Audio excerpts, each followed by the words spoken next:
Oliver has always been the kind of friend who feels larger than life, the type of person who could walk into a room and make you feel like the most important person there.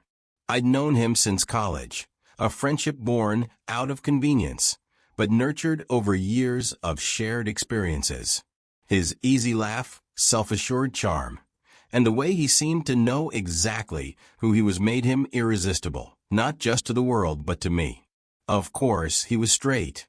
He made that clear with the stories he told me about his girlfriends over the years, including Emma, his current partner.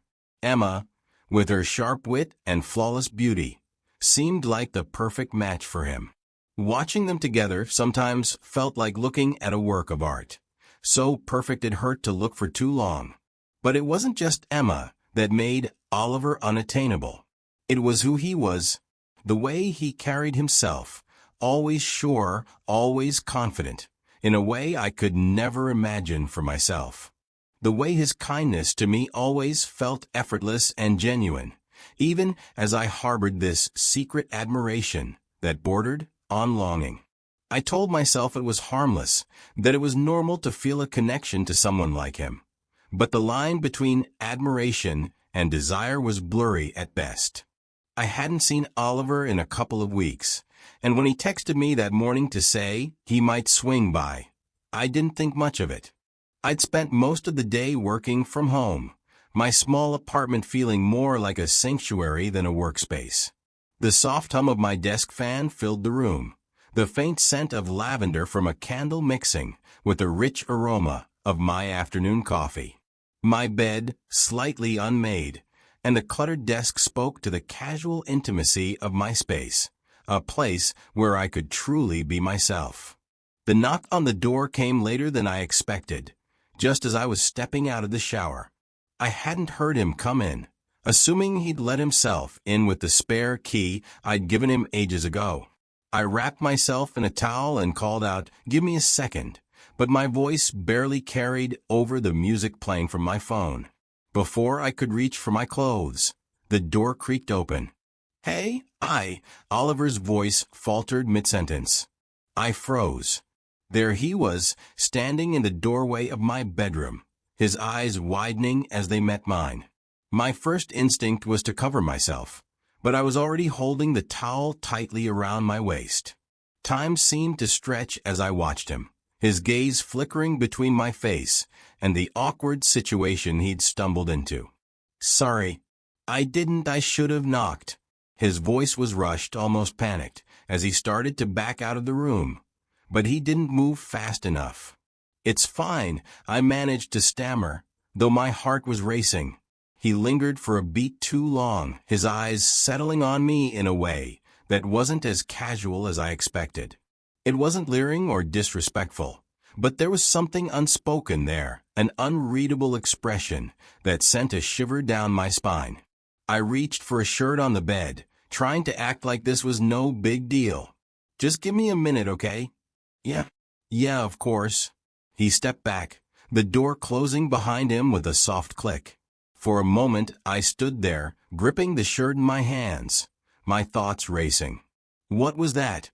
It wasn't the shock or embarrassment that stayed with me, but the way his eyes lingered, like he'd seen something he didn't expect. When I finally stepped out into the living room, fully dressed, Oliver was sitting on the couch, looking more composed, but still slightly awkward. "Sorry about earlier," he said, rubbing the back of his neck. "I didn't mean to walk in on you like that." "It's fine. Really," I said, forcing a laugh to lighten the mood. But as I sat down across from him, I couldn't ignore the way his leg bounced nervously or how he avoided my eyes for just a second too long.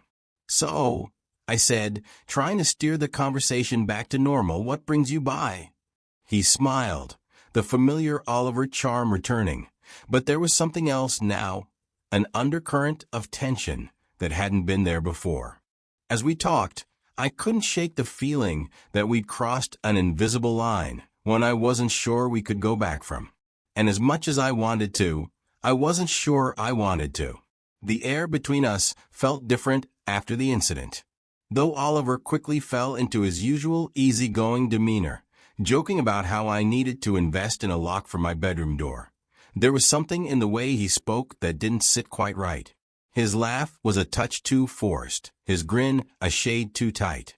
I played along, brushing it off with a half-smile, but inside, my mind churned. I couldn't stop replaying the way his eyes had lingered on me earlier, the way his voice had faltered when he apologized. Was I imagining it? Was I projecting my own feelings, seeing things that weren't really there? Seriously, though, he said, stretching out on the couch like he owned the place. What would you have done if it wasn't me? Like, what if it had been a delivery guy or something? I snorted. Well, I guess I'd be traumatizing someone else instead of you.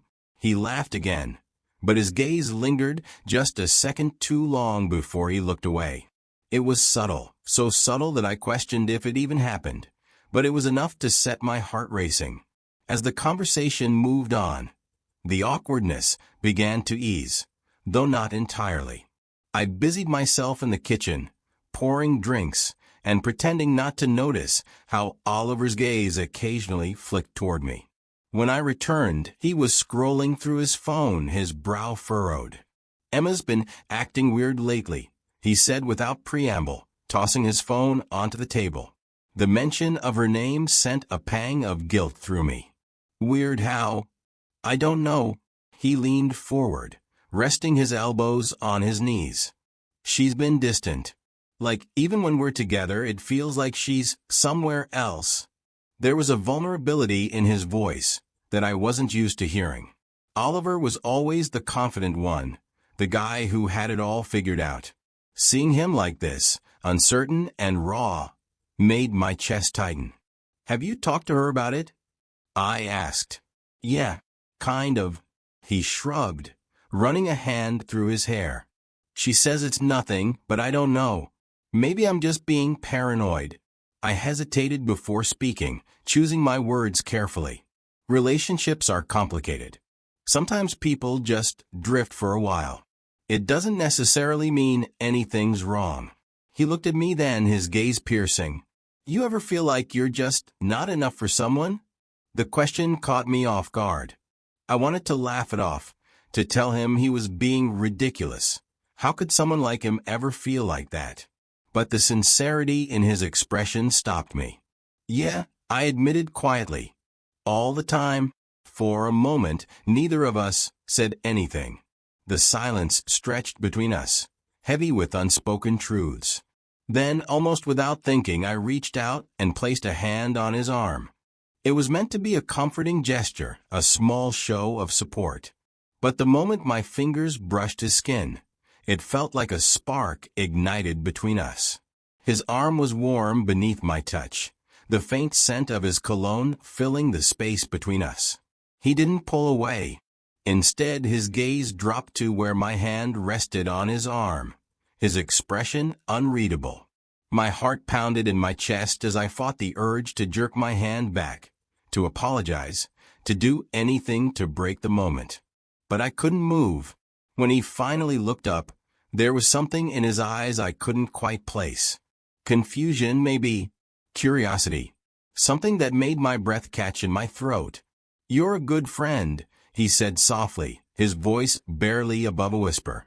His words should have been reassuring, but the way he said them slowly, deliberately, like he was trying to convince himself, made my stomach twist. I forced a smile. "So are you." The tension in the room was almost unbearable. I could feel it in the way he sat just a little too close, his knee brushing against mine. It wasn't intentional, or at least it shouldn't have been, but it felt deliberate. For the rest of the evening, the line between us blurred further. Every glance, every touch, every word felt charged with an energy I couldn't ignore. As the night wore on, I couldn't help but wonder if I was imagining it all. Was he really sending these signals, or was it just wishful thinking on my part? Was I reading too much into every casual brush of his hand, every lingering look? Or was Oliver just as conflicted as I was? The breaking point came with a silence so loud it drowned out everything else. We were sitting closer than we should have been, the space between us shrinking with every passing second. The TV hummed in the background, forgotten, as the weight of what was left unspoken filled the room. Oliver turned his head toward me, his eyes searching mine. His knee was still touching mine, and neither of us had moved away. For a moment, I thought he was about to speak, but instead he reached out, his hand brushing against mine. The touch was hesitant, fleeting, like he was testing the waters. My breath caught. I didn't pull away. The moment stretched, delicate and fragile, like a glass teetering on the edge of a table. And then it happened. His hand shifted, fingers grazing mine, and he held my gaze as if seeking permission, or maybe forgiveness. I didn't know who moved first. Maybe it was me. Maybe it was him. But suddenly, the space between us disappeared, and his lips brushed against mine. It was soft, almost tentative, and lasted no longer than a heartbeat. But it was enough. The kiss left us both frozen, the enormity of what we'd done crashing over us like a wave. My chest ached with the realization of what this moment meant for both of us. Oliver's expression shifted from confusion to guilt in an instant. He pulled back sharply, his hand retreating as though burned. He couldn't even form the words. "It's okay," I said, though my voice trembled. It wasn't okay, and we both knew it. "No, it's not," he said, standing abruptly. His hands raked through his hair, his body tense with frustration. "I shouldn't have done that. I have Emma. This isn't who I am." The weight of his words hit me like a punch to the gut. I didn't know what to say.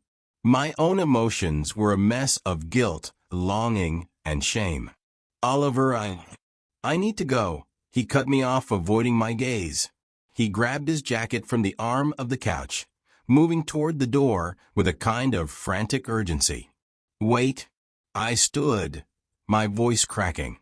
"Can we at least talk about this?" He paused, one hand on the doorknob, but he didn't turn around. "I don't think we should." "I'm sorry." And then he was gone, leaving the door to click softly shut behind him. For a long time, I just stood there, staring at the empty space where he'd been. My mind replayed the kiss over and over, the memory vivid and inescapable. The way his lips had felt, the look in his eyes. It was everything I'd secretly dreamed of and everything I'd feared. But now in the aftermath, all I felt was emptiness. The fallout of that moment stayed with me for days. I thought about texting him, calling him, but every time I picked up my phone, I hesitated. What could I say? What was there to say? Oliver and I had always been close, but this was something else entirely. We had crossed a line that shouldn't have been crossed, and there was no going back. When we finally did talk, it was weeks later. He came over unannounced, looking more like himself, but still carrying the weight of what had happened. "I owe you an apology," he said, standing awkwardly in the doorway. "You don't," I started, but he shook his head. "I do," he insisted. "I put you in a terrible position. I crossed a line, and that's on me." His words were sincere, but they stung all the same. "We both did," I said softly. He nodded, looking down at the floor. "I don't want to lose what we have," he said after a moment. "But I think we need to be careful, for both our sakes." I wanted to argue, to tell him that what we had could be something more, but deep down I knew he was right. "Yeah," I said, forcing a small smile. "We'll be okay." As he left that night, I felt a strange sense of closure. We had crossed a line, and though we could never go back to the way things were, we had found a way forward. But even now, as I sit alone in my apartment, I can't help but think about the what if. What if things had been different? What if he'd stayed? The answers to those questions will always remain a mystery, but one thing is certain.